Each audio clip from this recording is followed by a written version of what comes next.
शहीदों को नमन, गौ माता के चरणों में नमन, गोदेव माता पिता के चरणों में नमन। जनहित भारतीय सेवा मंडल ट्रस्ट बहुत ही वंदनीय कदम। आज मंच अलग है, इसलिए मैं आपके मंच की बात कहूंगा कि जनहित कि जनता के हितार्थ किसी ने ये कदम उठाया है, तो सर्वप्रथम तो इस ट्रस्ट के सभी पदाधिकारी मेंबरों को मैं नमन करता हूँ, प्रणाम करता हूँ कि आपने जनहितार्थ एक वंदनीय कदम उठाया। और मैं आप लोगों को वादा करता हूँ कि आपके इस जनहित का जो मिशन है, इस मिशन में एसएस टाइगर और गौरक्षा कमांडो फोर्स की जहां जरूरत पड़ेगी पूरे देश में हम आपके साथ में हैं। और मैं तो चाहता हूं कि ये जो ट्रस्ट है ये खाली सूरत और उड़ीसा के लेवल पे नहीं हो, ये पूरे देश के जन के लिए होना चाहिए। और विशेष एक निवेदन और कहूंगा मैं कि ये जनहित का जो मिशन है, इसमें किसी भी मुसलमान को मकान ना दिया जाए। हाँ, मैं तो उन मुल्लों का विरोधी हूँ साहब, जो हिंदुस्तान का खाते हैं, पाकिस्तान का गाते हैं, जो देश धर्म की बात नहीं करते, जो गौ माता की हत्या करते हैं, जो बहन बेटियों का लफ्ज़ियात करते हैं। मैं उन लोगों का विरोधी हूँ और सदैव रहूंगा। बस मेरा आप लोगों से ये निवेदन है। दूसरा, मेरे उड़िया भाई बहन यहाँ पधारे हुए हैं, आप लोगों से एक निवेदन करना चाहूंगा। मैं कट्टर हिंदूवादी हूँ, ब्राह्मण का बच्चा हूँ और पिछले 14-15 साल की सिर्फ हिंदू स्थान में बैठे हिंदुत्व और गौ माता की रक्षा के लिए मैंने अपना जीवन समर्पित किया है। इसलिए मैं आप लोगों से निवेदन करना चाहूंगा कि आप पूजा पाठ बहुत कुछ करते हो, जगन्नाथ भगवान की पूजा करते हो, गौ माता की पूजा भी करते हो, मगर जब तक आप दो चीज नहीं छोड़ोगे तब तक आपको आपके जीवन में उन्नति आगे नहीं मिलेगी। पहली चीज मदिरा, दूसरी चीज मांस, नॉनवेज और मदिरा। इस चीज का अगर कोई भाई बहन कोई सेवन करता हो तो सबसे पहले आपको उसका त्याग करना पड़ेगा। मदिरा पीने से मनुष्य की बुद्धि भ्रष्ट हो जाती है और मांस इंसान नहीं खाता।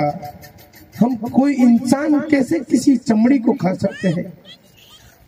हम इंसान है, राक्षस थोड़ी है। इसलिए आपको इस दो चीजों का त्याग करना पड़ेगा। बाकी बहुत ही वंदनीय कदम उठाया भाई साहब श्रीकांत जी ने, अध्यक्ष महोदय ने और गीत गोविंद जी ने।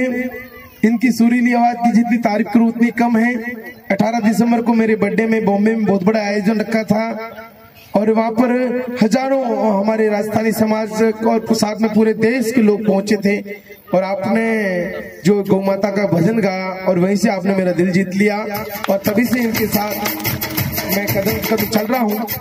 और भविष्य में भी जहां कभी हिंदू हितार्थ, हिंदू हित की बात करूंगा मैं, जनहित में तो सब कुछ आ जाते हैं। मैं ईसाई मुसलमानों का विरोधी हूँ। हिंदू हितार्थ, गौ हितार्थ, बहन बेटियों के हितार्थ, देश धर्म के हितार्थ, जहां कहीं भी गौरक्षा कमांडो फोर्स की जरूरत पड़े, इस एसएस टाइगर की जरूरत पड़े तो हम बलिदान देने के लिए भी तैयार हैं, सदैव आपके साथ में रहेंगे। मगर आप लोगों से भी निवेदन है कि आप लोगों को भी गौ माता की रक्षा में गौ सेवा के लिए जुड़ना पड़ेगा। मैं बहुत ही जल्दी अगले किसी न किसी मंच पर आप लोगों को आमंत्रित करके बहुत कुछ विषय बताऊंगा।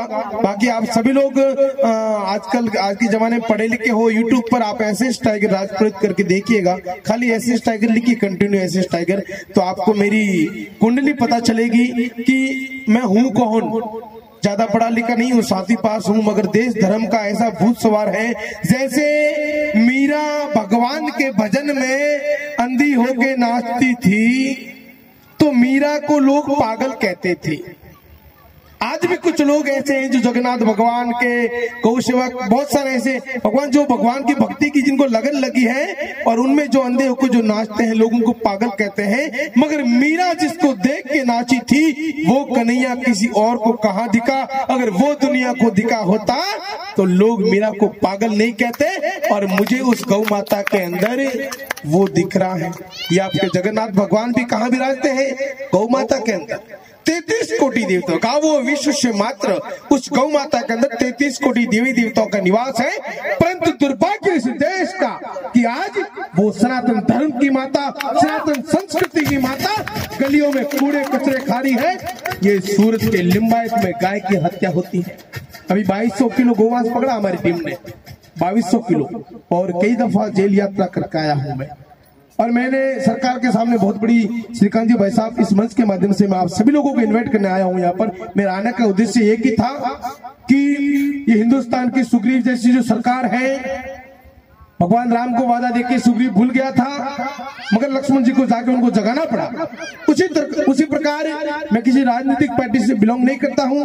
हिंदुस्तान के कितने बड़े से बड़े ऐसी कोई पार्टी नहीं है जो मेरे ऑफिस में आके तले बिछा के नहीं गई हो, मगर मैंने सबका बहिष्कार किया। मेरा लक्ष्य मात्र हिंदू धर्म की रक्षा, हिंदू राष्ट्र की रक्षा और गौ माता की रक्षा है, इसके अलावा मेरा कोई लक्ष्य नहीं है।